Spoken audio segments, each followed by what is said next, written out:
Hello everyone, I'm Pedram, an IELTS instructor and the founder of Pedram Language Academy.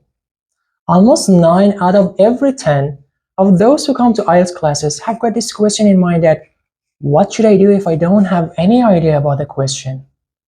In this video, I will be showing you how to overcome this concern and ace IELTS speaking test even if you have no idea how to answer the question. So if you're willing to know how and learn the methods and the strategies, please subscribe to my channel. You ready? Let's get started.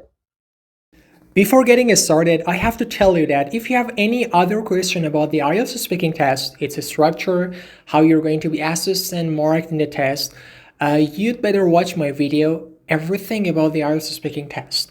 Because in this video, I have already answered almost all the questions that you might have about the test and its details. Don't forget to watch it because it's going to be super helpful for a better preparation for the IELTS speaking test. Now let's get started.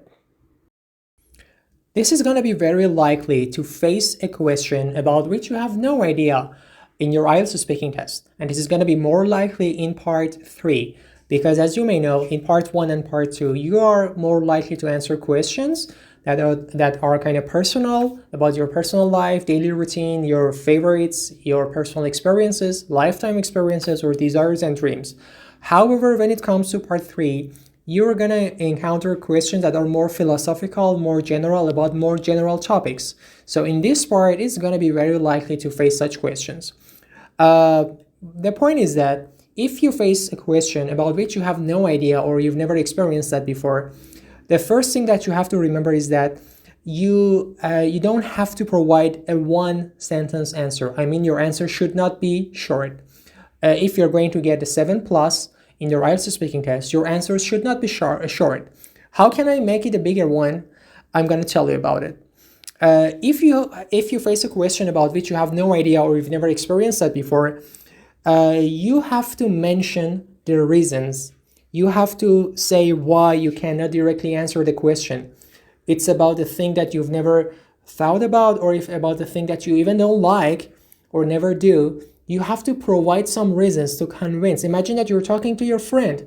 So when your friend is talking about the thing that you have never experienced before, you would tell him and her that why you've never tried it before or why you don't like it. So this is going to be the same. In your IELTS speaking test, if the examiner asks you a question about which you have no idea or you don't like, you're not interested in, you've never experienced, you've never tried before, just feel free and mention the reason or the reasons why.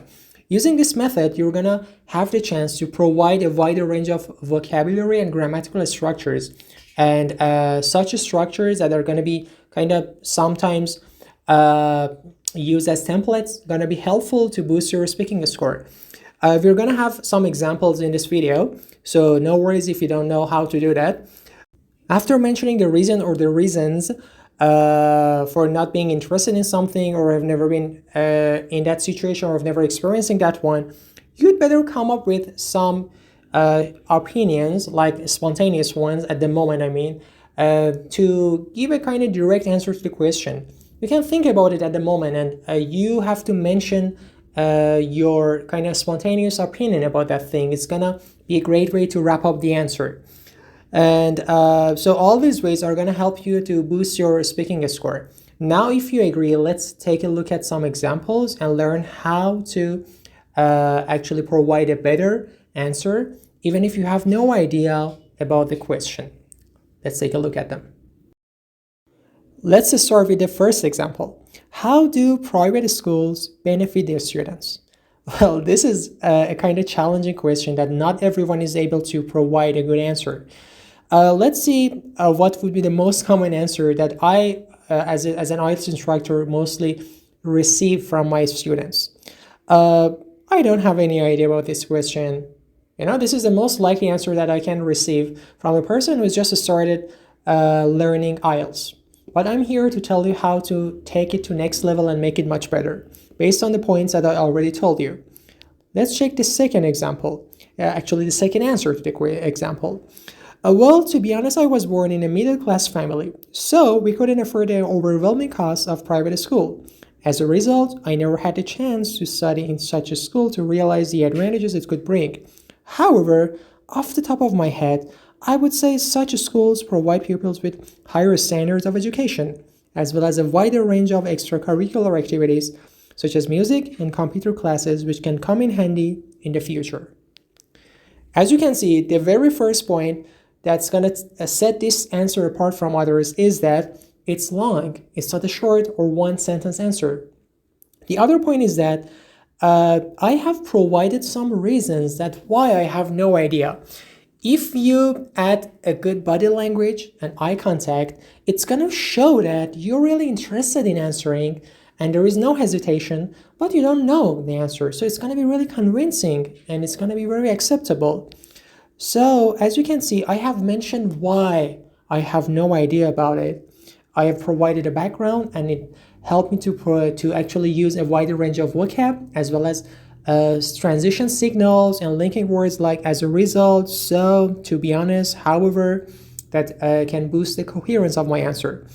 I have also come up with a kind of opinion at the end that, in my opinion, this is going to be the advantage that such schools can provide.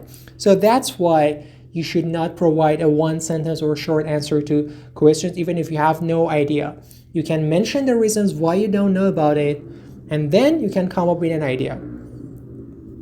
Now, if you're ready, let's check the second example. Example number 2.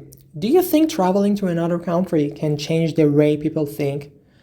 This is also one of those part 3 questions that are going to be kind of challenging because maybe you have no idea at the moment and because you're kind of under pressure, you're maybe stressed out, you don't know what to say. So the most possible answer is that, oh, it's a hard question, it's a tough question, it's a big question, I really don't know.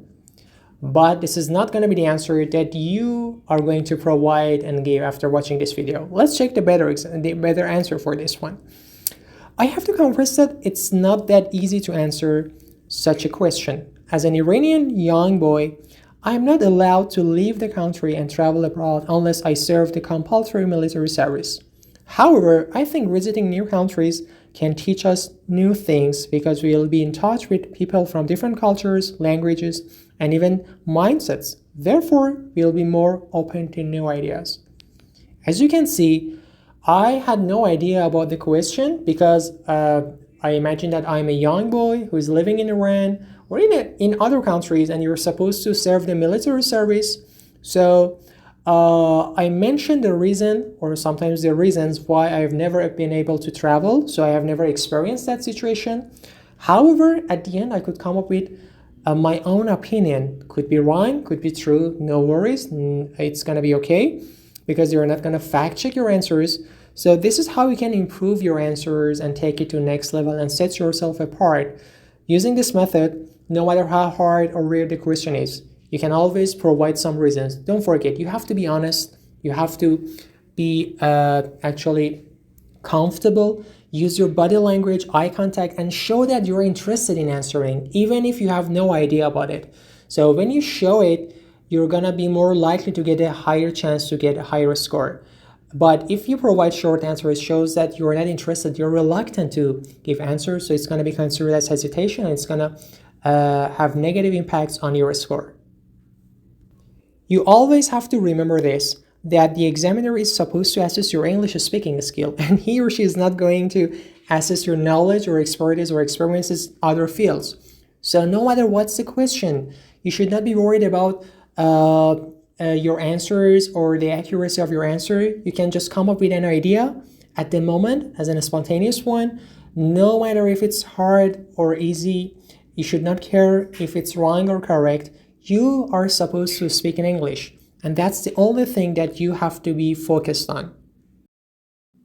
By the way, if you have any other questions about the IELTS speaking test, I have to tell you that you can watch my video about everything about the IELTS speaking test, because in that video I have answered almost all the questions that you might have about the test. So don't forget to go and check that video, and feel free to write your questions in the comments. They will be answered ASAP. See, it's not going to be a big deal anymore if you don't have any idea about the question in the IELTS speaking test. However, if you are willing to take your speaking to next level and manage to get a 7+ in the IELTS speaking test, you have to take a look at my IELTS speaking booster. Why? Because all my students, all of them, all those who worked on this package could manage a 7 plus in their speaking test the first time. Why? Because this package contains a wide range of grammatical structures and strategies which teach you how to deal with each and every question type in the IELTS speaking test and have a roadmap and a plan. A range of topic-related vocab that can boost your lexical resource, a couple of transition signals and starters to improve your coherence, as well as some tips, essential strategies, and some audio files that contain some samples. You can also learn a great collection of phrasal verbs and idioms that can boost your speaking, spice it up, and set you apart from others. All you need is to contact me on WhatsApp, Telegram, or DM me on Instagram to order the package. And you can also contact me in order to book your one-on-one online English classes. Please don't forget to subscribe to my channel and follow me on Instagram.